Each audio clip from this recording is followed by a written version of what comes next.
디도서는 디모데 서신과 함께 목회 서신으로 분류된 책입니다. 바울은 글에 대해서 교회에서 중요한 역할을 하고 있는 디도에게 니고볼리에서 개인적으로 쓴 편지입니다. 디도서에 언급된 그레데 사람들을 거짓말쟁이, 악한 짐승, 배만 위하는 게으름뱅이라고 말한 것을 보면 섬 사람들의 특징이라 할 수 있는 거친 사람들이 많았다는 것을 알 수가 있습니다. 디도서에서는 교회의 문제 상황에 대해서 복잡하게 언급하지 않고 직분자의 자세와 역할에 대해서 강조합니다. 특별히 바울의 제자인 디도에게 어떻게 교인들을 예수 그리스도의 가르침에 걸맞는 삶으로 이끌 것인지를 가르쳐주면서 잘못된 교훈을 전하는 자들의 위협에서 지켜낼 길을 알려주고자 했습니다. 디도는 수리아 안디옥 태생입니다. 바울의 설교를 듣고 그리스도인으로 개종한 사람입니다. 바울의 선교 여행 중에 할례받지 아니한 이방인 그리스도인들과 유대인 중에서 그리스도인 된 자들 사이에 갈등이 생겼습니다. 이 일로 인해서 바울이 예루살렘으로 소환되었습니다. 이때 함께 동행한 사람이 디도였습니다. 디도는 예루살렘에서 바울의 증인의 역할을 감당했던 인물입니다. 이러한 일로 인해서 바울에게 내 형제 디도라 불리기도 했고, 디도서에서는 같은 믿음을 따라 나의 참 아들 된 디도라 부르기도 했습니다. 뿐만 아니라 디도는 고린도 서신을 전달하면서 바울과 고린도 교회 사이에 있었던 오해와 갈등을 해결했던 사람이었습니다. 그래서 바울은 나의 동료요, 너희를 위한 나의 동력자, 교회의 사자들, 그리스도의 영광이라고까지 평가된 인물입니다. 바울은 편지 서두에서 자신이 복음을 받고 복음을 전하는 자로 위택받은 자신의 신분을 묘사하면서 같은 믿음을 따라 참 아들 된 디도에게 편지한다고 시작합니다. 이러한 디도를 그레데에 남겨둔 이유를 1장 5절에서 명시하고 있습니다. 내가 너를 그레데에 남겨둔 이유는 남은 일을 정리하고 내가 명한 대로 각 성에 장로들을 세우게 하려 함이니. 그레데라는 섬은 바울이 로마로 압송될 때에 지나가면서 복음의 씨앗을 뿌렸던 곳입니다. 이곳에 디아스포라 유대인들이 많이 살았던 것 같습니다. 사도행전에 나타나는 오순절 성령 강림 사건에 그레데에서 온 유대인들이 있었던 것입니다. 그런데 훗날 바울에게 그리스도인으로 개종한 유대인들이 할례를 받아야 한다는 것을 주장하고 복음의 진리를 훼손하고 있다는 소식이 들려진 것입니다. 바울은 이들에 대해서 엄중히 꾸짖고 있습니다. 1장 10절에 보니까 불순종하고 헛된 말을 하며 속이는 자가 많은 중 할례파 가운데 특히 그러하니 그들의 입을 막을 것이라.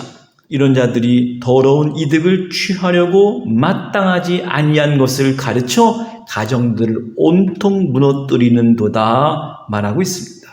바울은 이 사람들에 대해서 그들은 하나님을 시인하나 행위로는 부인하기 때문에 가증하고 복종하지 아니하고 모든 선한 일을 벌인 자라고까지 경계하였습니다. 바울은 이러한 상황 속에서 각 성의 장로들을 세워서 복음을 지키고 하나님의 교회를 바로 세우라고 가르친 것입니다. 그래서 장로의 자격과 역할에 대해서 1장 6절 이하에서 서술한 것입니다. 책망할 것이 없고 한 아내의 남편이며 방탕하다는 비난을 받거나 불순종하는 일이 없는 믿는 자녀를 둔 자라야 할지니라. 감독은 하나님의 청지기로서 책망할 것이 없고 제 고집대로 하지 아니하며 구타하지 아니하며 더러운 이득을 탐하지 아니하며 오직 나그네를 대접하며 선행을 좋아하며 신중하며 의로우며 거룩하며 절제하며 미쁜 말씀의 가르침을 그대로 지켜야 하리니. 바울은 이러한 장로와 감독들을 각 성마다 세우고자 하는 이유를 1장 9절에서 밝힌 것입니다. 미쁜 말씀의 가르침을 그대로 지켜야 하리니 이는 능히 바른 교훈으로 권면하고 거슬러 말하는 자들을 책망하게 하려 함이라 하였습니다. 2장에서는 바울이 디도에게 하나님께 받은 권위로 당당하게 목회할 것을 격려하며 가르칩니다. 먼저 바른 교훈에 합당한 삶이 어떤 것인지를 설명을 합니다. 2장 2절부터 늙은 남자들, 늙은 여자들, 청년들, 그리고 종의 신분을 가진 사람들에게도 아름다운 행동과 생활로 우리 구주 하나님의 교훈을 빛나게 할 것을 가르칩니다. 2장 10절의 말씀으로 확인해 봅시다. 훔치지 말고 오히려 모든 참된 신실성을 나타나게 하라. 이는 범사에 우리 구주 하나님의 교훈을 빛나게 하려 함이라. 이어서 2장 11절 이하에서 복음의 교리를 요약해서 바른 교훈을 다시 확인시켜주고 있습니다. 바울은 그리스도인이 되기 이전과 그리스도인이 된 이후의 삶의 태도를 선명하게 대비시키면서 분명한 복음의 성격을 말하고 있습니다. 모든 사람에게 구원을 주시는 하나님의 은혜가 나타나 우리를 양육시키되 경건하지 않은 것과 이 세상 정욕을 다 버리고 신중함과 의로움과 경건함으로 이 세상에 살고 복스러운 소망과 우리의 크신 하나님 구주 예수 그리스도의 영광이 나타나심을 기다리게 하셨으니 그가 우리를 대신하여 자신을 주심은 모든 불법에서 우리를 속량하시고 우리를 깨끗하게 하사 선한 일을 열심히 하는 자기 백성이 되게 하려 하심이라. 바울은 나타났다는 단어로 복음의 내용을 설명합니다. 모든 사람들에게 구원을 주심은 하나님의 은혜가 나타난 것으로 말하고 있습니다.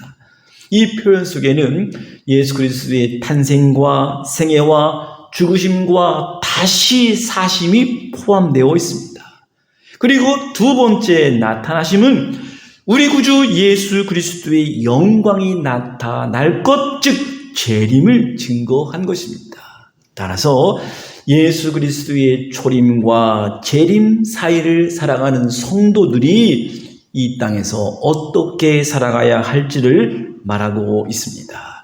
2장 12절에 보시면 우리를 양육하시되 경건하지 않은 것과 이 세상 정욕을 다 버리고 신중함과 의로움과 경건함으로 이 세상에 살고 복스러운 소망과 우리의 크신 하나님 구주 예수 그리스도의 영광이 나타나심을 기다리게 하셨으니. 바울은 그리스도의 오심과 다시 오심은 하나님의 자비와 사랑이 나타난 것으로 또다시 증거한 것입니다. 바울은 우리가 전에는 어떠한 존재였는지를 밝히고 우리의 구원은 우리의 의로운 행위가 아니라 오직 하나님의 긍휼이었음을 다시 확인하고 있습니다. 3장 3절의 말씀에 보시면 우리도 전에는 어리석은 자요 순종하지 아니한 자요 속은 자요 여러 가지 정욕과 행락에 종노릇한 자요 악독과 투기를 일삼은 자요 가증스러운 자요 피차 미워한 자였으니. 그러나 4절 이하의 말씀을 보십시오. 우리를 어떠한 자로 삼아 주셨습니까? 우리 구주 하나님의 자비와 사람 사랑하심이 나타날 때에 우리를 구원하시되 우리의 행한 바 의로운 행위로 말미암지 아니하고 오직 그의 국률하심을 따라 중생의 씻음과 성령의 새롭게 하심으로 하셨나니 우리 구주 예수 그리스도로 말미암아 우리에게 그 성령을 풍성히 부어주사 우리가 그의 은혜를 힘입어 의롭다 하심을 얻어 영생의 소망을 따라 상속자가 되게 하려 하심이라. 바울은 하나님의 은혜와 사랑으로 말미암아 우리를 불법에서 구속하셨고 우리를 중생의 씻음 즉 거듭나게 하셨고 우리를 의롭다 하심으로 말미암아 우리가 담대히 은혜의 보좌 앞에 나아갈 수 있게 되었고 우리를 상속자가 되게 하셔서 영생의 소망을 따라 살도록 하셨다고 말씀한 것입니다. 바울은 복음을 선포한 후에 복음에 합당한 사람이 되라는 권면의 말씀을 주시고 특별히 디도에게는 목회자인 너는 교회를 세우고 이단으로부터 교회를 보호해야 한다는 특별한 부탁을 한 것입니다. 3장 8절에 이 말이 밉보도다. 원하건대 너는 이 여러 것에 대하여 굳세게 말하라. 이는 하나님을 믿는 자들로 하여금 조심하여 선한 일을 힘쓰게 하려 함이라.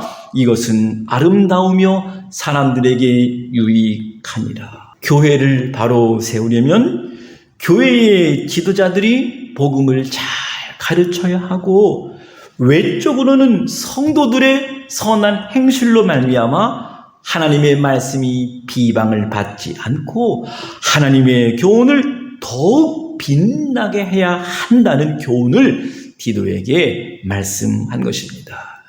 끝으로 바울은 아데마와 두기고를 그레데로 보낼 터이니 너 디도는 서둘러 니고볼리로 오라고 부탁합니다.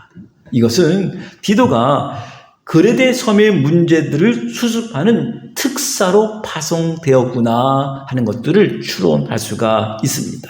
그리고 바울은 디도에게 동력자들에게 필요한 것을 충분히 제공해 줄 것을 요청하고 마무리 인사를 한 것입니다. 아마도 디도서는 사적인 편지이지만 훗날 교회에서 읽혀졌을 것입니다.